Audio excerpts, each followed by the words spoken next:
Hello दोस्तों, मैं रविंद्र कुमार आपके इस new YouTube channel R S study classes पर आपका हार्दिक स्वागत करता हूं, अभिनंदन करता हूं। तो आइए आज हम पढ़ेंगे बायोलॉजी के बारे में। आज हम पढ़ेंगे बायोलॉजी के बारे में। आज हम पढ़ेंगे बायोलॉजी के बारे में और बायोलॉजी के बारे में जानेंगे कि बायोलॉजी में क्या क्या चीज़ें पढ़नी है और क्या क्या चीज़ें नहीं पढ़नी है। बायोलॉजी सब्जेक्ट पढ़ेंगे और बायोलॉजी सब्जेक्ट देखें तो एक बार को कि बायोलॉजी से बनने वाले प्रश्न प्रत्येक एग्जाम में आते हैं और प्रत्येक एग्जाम में प्रश्न आए उससे रिलेटेड हम इस बायोलॉजी को बहुत अच्छी तरीके से पढ़ेंगे। तो स्टार्ट करते हैं बायोलॉजी। तो बायोलॉजी का मतलब क्या होता है, बायोलॉजी क्या है, तो आइए जाने कि देखो बायोलॉजी को हिंदी में कहते हैं जीव विज्ञान।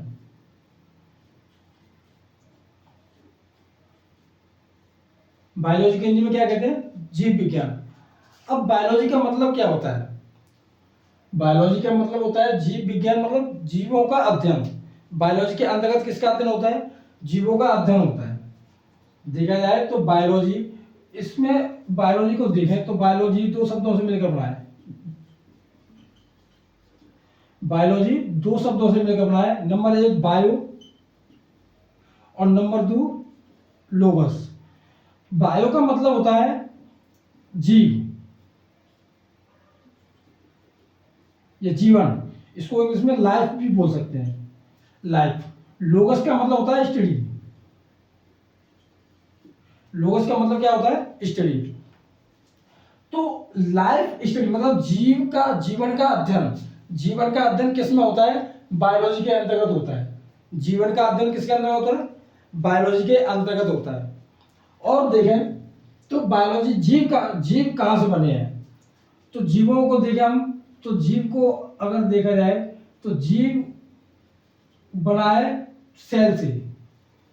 किससे बना है, सेल से। सेल को क्या कहते हैं हिंदी में, कोशिका कहते हैं, कोशिका।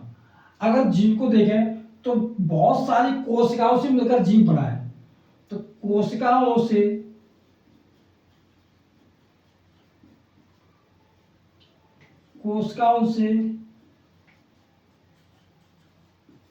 मिलकर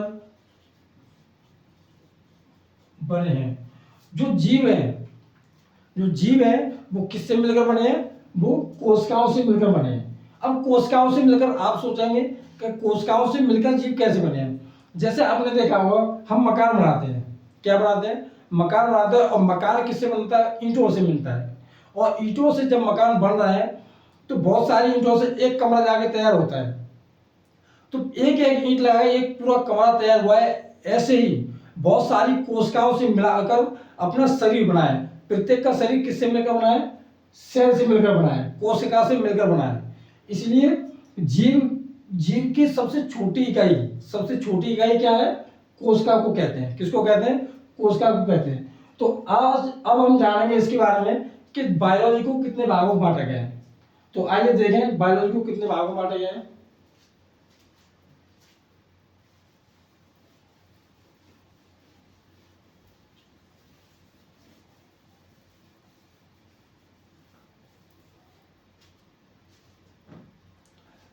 बायोलॉजी को देखें तो बायोलॉजी को हम तीन प्रकार से बांट सकते हैं। बायोलॉजी को तीन प्रकार से बांट सकते हैं। तो आइए देखते हैं वो कौन कौन से तीन प्रकार हैं।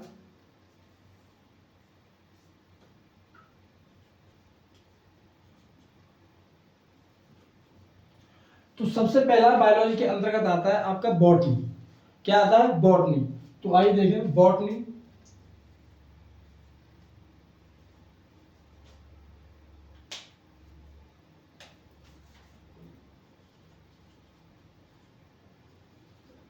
बॉटनी सबसे पहला इसका प्रकार होता है बॉटनी। और दूसरा देखें तो दूसरा होता है इसका जूलॉजी। जूलॉजी। और तीसरा कौन सा होता है, तीसरा आपका होता है माइक्रोबायोलॉजी।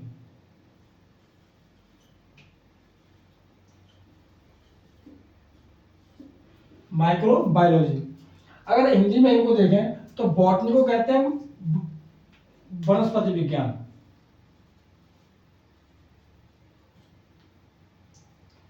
वनस्पति विज्ञान। बॉटनी को हिंदी में क्या कहते हैं? वनस्पति विज्ञान कहते हैं। और जूलॉजी के देखें तो जूलॉजी को कहते हैं जंतु विज्ञान। जंतु विज्ञान। और अगर माइक्रोबायोलॉजी को देखें तो माइक्रोबायोलॉजी को कहते हैं, अगर इसको हम दो भागों में बांटें तो माइक्रो का मतलब होता है छोटा, सूक्ष्म, और बायोलॉजी का मतलब जानते हैं आप जीव, तो यानी कि सूक्ष्म जीव। सूक्ष्म जीवों के बारे में इसको कहते हैं सूक्ष्म जीव। इसमें बताया जाएगा सूक्ष्म जीवों के बारे में, इसमें जंतुओं के बारे में बताया जाएगा और इसमें वनस्पति विज्ञान के बारे में बताया जाएगा। तो हम सबसे पहले देखें, अगर इसको देखें तो अगर ये बायोलॉजी के पिता किसको कहा जाता है, तो फादर्स ऑफ बायोलॉजी। तो देखें फादर्स ऑफ बायोलॉजी किसे कहा जाता है, तो अगर इसको लिखे हैं फादर्स ऑफ बायोलॉजी, तो इसका मतलब क्या है? इसका मतलब क्या है कि बायोलॉजी के पिता कौन है? तो बायोलॉजी के पिता देखें तो बायोलॉजी के पिता है आपके अरस्तु। कौन है? अरस्तु। अगर बायोलॉजी के पिता अरस्तु है तो इससे एक और बनता है कि बायोलॉजी शब्द किसने दिया था। तो अगर शब्द के बारे में जाने तो बायोलॉजी शब्द दिया था, शब्द दिया किसने दिया? लेमार्क ने यह शब्द दिया था, बायोलॉजी शब्द।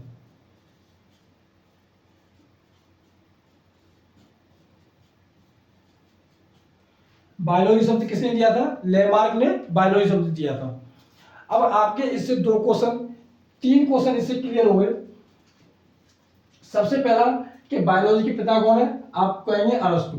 अगर शब्द किसने दिया, बायोलॉजी शब्द किसने दिया, तो बायोलॉजी शब्द दिया था लेमार्क ने। बायोलॉजी को कितने भागों में बांटा गया है? बायोलॉजी को 3 भागों में बांटा गया है। नंबर 1 बॉटनी, वनस्पति विज्ञान, नंबर 2 जूलॉजी, जंतु विज्ञान, नंबर 3 माइक्रोबायोलॉजी, सूक्ष्म जीव। इसके बारे में, इसके अंतर्गत सूक्ष्म जीवों के बारे में पढ़ेंगे। तो वनस्पति विज्ञान के बारे में पढ़ें तो वनस्पति विज्ञान हम इस बायोलॉजी के अंतर्गत ही पढ़ेंगे। जूलॉजी बायोलॉजी के अंतर्गत, माइक्रोबायोलॉजी बायोलॉजी के अंतर्गत। तो बायोलॉजी को देखें तो बायोलॉजी को कितने भागों में बांटा गया है? 1 मिनट।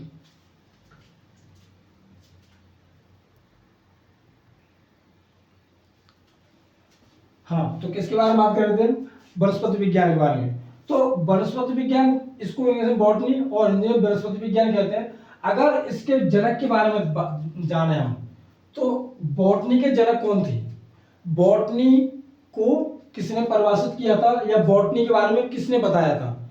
तो इसके बारे में देखें तो बॉटनी के बारे में बताया था, यानी कि जनक कहते हैं इसको। बॉटनी के जनक कौन थे?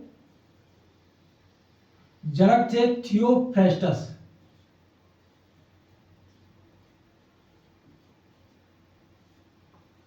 जनक कौन थे? थियोफ्रेस्टस। बॉटनी के जनक कौन थे? थियोफ्रेस्टस। बॉटनी के जनक कौन थे? थियोफ्रेस्टस। बॉटनी के जनक कौन थे? थियोफ्रेस्टस। बॉटनी के जनक कौन थे? थियोफ्रेस्टस। अब देखें इसके, इन्होंने एक पुस्तक लिखी थी। किसने? थियोफ्रेस्टस ने।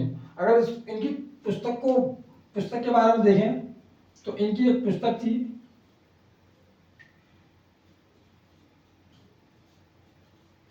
हिस्टोरिया प्लेनेटेरिया।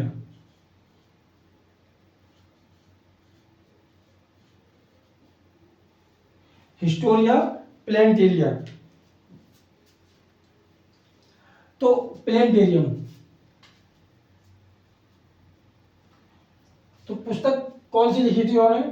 थियोफ्रेस्टस ने पुस्तक लिखी थी हिस्टोरिया प्लेनेटेरियम। Historia planetarium. अगर इसके बारे में और देखेंगे, इसके बारे में और, लेकिन इससे पहले जूलॉजी के बारे में और देख लेते हैं। तो जूलॉजी के बारे में जानने से पहले मैं आपको एक चीज बताता हूं कि बायोलॉजी के जो फादर थे अरस्तु, बायोलॉजी के जो फादर थे अरस्तु, वही जंतु विज्ञान के फादर थे। यानी कि जंतु विज्ञान के जनक कौन थे? अरस्तु ही थे।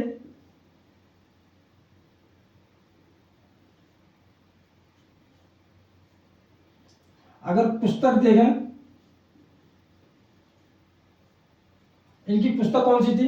इनकी पुस्तक के बारे में जानेंगे तो Historia animalia, animalia, Historia animalia.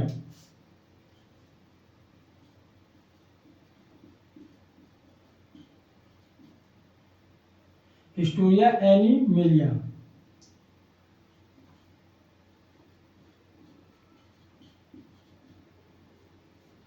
Historia animalia.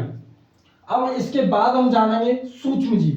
अब सूक्ष्म जीव के बारे में जाने तो सूक्ष्म जीव के जनक कौन थे? तो इसके बारे में अगर देखें हम तो इसके जनक थे इसका नाम कुछ ऐसा ही है, Antony von Leeuwenhoek. Antony von Leeuwenhoek इसके जनक थे। एंटोनी वॉन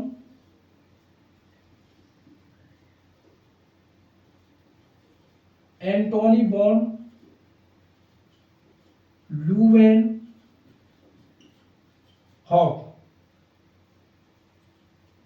यह आपको साथ दिख नहीं रहा होगा इसका, तो मैं नीचे लिख देता हूं। Antony von Leeuwenhoek.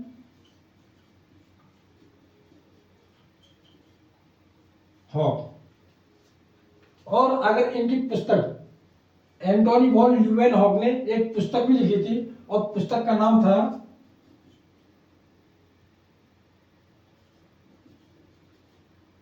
क्या था?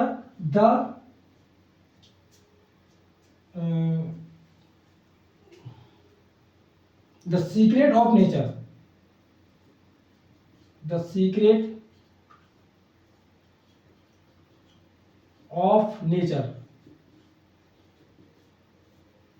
तो हमने जाना इनके, अब देखो हमने इसी बायोलॉजी शब्द से, इस बायोलॉजी शब्द से ही हमने कितने क्वेश्चनों का आंसर जाना। तो देखो बायोलॉजी के पिता कौन थे? अरस्तु थे। बायोलॉजी शब्द किसने दिया था? लेमार्क ने दिया था। 2 क्वेश्चन हो गए। तीसरा क्वेश्चन, बायोलॉजी को कितने भागों में बांटा गया? 3 भागों में, बॉटनी, जूलॉजी, माइक्रोबायोलॉजी, यानी कि वनस्पति विज्ञान, जंतु विज्ञान और सूक्ष्म जीव। यानी अब वनस्पति विज्ञान के जनक कौन थे? थियोफ्रास्टस। वनस्पति विज्ञान के जनक कौन थे? थियोफ्रास्टस थे। थियोफ्रास्टस। अब पुस्तक के बारे में जाने तो थियोफ्रास्टस ने पुस्तक लिखी थी हिस्टोरिया प्लेनेटेरियम। Historia planetarium. अब जूलॉजी के बारे में देखें तो जूलॉजी को हिंदी में कहते हैं जंतु विज्ञान। अब जंतु विज्ञान के जनक कौन थे? जो बायोलॉजी के जनक थे अरस्तु, वही जंतु विज्ञान के जनक थे अरस्तु। पुस्तक लिखी थी इन्होंने हिस्टोरिया एनिमेलिया। अब देखिए माइक्रोबायोलॉजी के सूक्ष्म जीव के बारे में बताया जाएगा। इसके बारे में अध्ययन अगर किया जाए, इसके अंतर्गत अध्ययन किया जाता है तो वो सूक्ष्म जीवों का अध्ययन किया जाता है। सूक्ष्म जीवों का अध्ययन किया जाएगा तो सूक्ष्म जीवों के जनक कौन थे? सूक्ष्म जीवों के बारे में सबसे पहले किसने बताया था? तो उन्होंने बताया था एंटोनी वॉन ल्यूवेनहॉक ने। किसने बताया था? एंटोनी वॉन ल्यूवेनहॉक ने। इन्होंने एक पुस्तक लिखी थी, एंटोनी वॉन ल्यूवेनहॉक ने एक पुस्तक लिखी थी, द सीक्रेट ऑफ नेचर। एक पुस्तक लिखी थी उन्होंने। तो हमने कितने क्वेश्चन जाने? आपका पहला क्वेश्चन, दूसरा क्वेश्चन, तीसरा क्वेश्चन, 4, 5, 6, 7, 8, 9, 10, 12 क्वेश्चनों को हमने एक छोटी सी वीडियो हमने देखी। तो इन्हीं 10-12 क्वेश्चनों को हम दोबारा से रिवाइज करते हैं और अच्छी तरीके से जानेंगे दोबारा से। और आप मेरे साथ ही बोलिए। तो बायोलॉजी के जनक कौन थे? अरस्तु थे। बायोलॉजी शब्द किसने दिया था? लेमार्क ने दिया था। बायोलॉजी को 3 भागों में बांटा गया है, एक तुम्हारा बॉटनी, जूलॉजी और माइक्रोबायोलॉजी। बॉटनी को हिंदी में कहते हैं वनस्पति विज्ञान। वनस्पति विज्ञान के जनक थे थियोफ्रास्टस। वनस्पति विज्ञान के जनक कौन थे? थियोफ्रास्टस। अगर देखें तो थियोफ्रास्टस ने एक पुस्तक लिखी थी हिस्टोरिया प्लेनेटेरियम। Historia planetarium. जंतु विज्ञान के जनक कौन थे? अरस्तु थे। जंतु विज्ञान के जनक अरस्तु थे। अरस्तु ने एक पुस्तक लिखी थी हिस्टोरिया एनिमेलिया। Historia animalia. ये माइक्रोबायोलॉजी, इनके जनक थे Antony von Leeuwenhoek. Antony von Leeuwenhoek पुस्तक लिखी थी द सीक्रेट ऑफ नेचर। तो हमने इतना जाना बायोलॉजी के बारे में। अब बात आती है कि ये सारी चीजें जानने के बाद कि जीवों की उत्पत्ति हुई कैसे। मैंने अभी आपको बताया कि जीवों की उत्पत्ति हुई थी सेल से, कोशिकाओं से मिलकर एक जीव बना था। लेकिन सेल कहां से आई, कोशिका कहां से आई, तो आइए जानते हैं। तो क्या हुआ कि हम अगर मिलियंस ईयर्स पहले की बात करें, यानी कि लाखों वर्ष पहले की बात करें, तो लाखों वर्ष पहले जो पृथ्वी हमारी थी बहुत ही ज्यादा गर्म थी। कैसी थी, बहुत ज्यादा गर्म थी। और वो गर्म होने के कारण उस पर कोई भी क्या नहीं था, वातावरण नहीं था। यानी कि यहां मैं लिख देता हूं पुरानी पृथ्वी। देखें,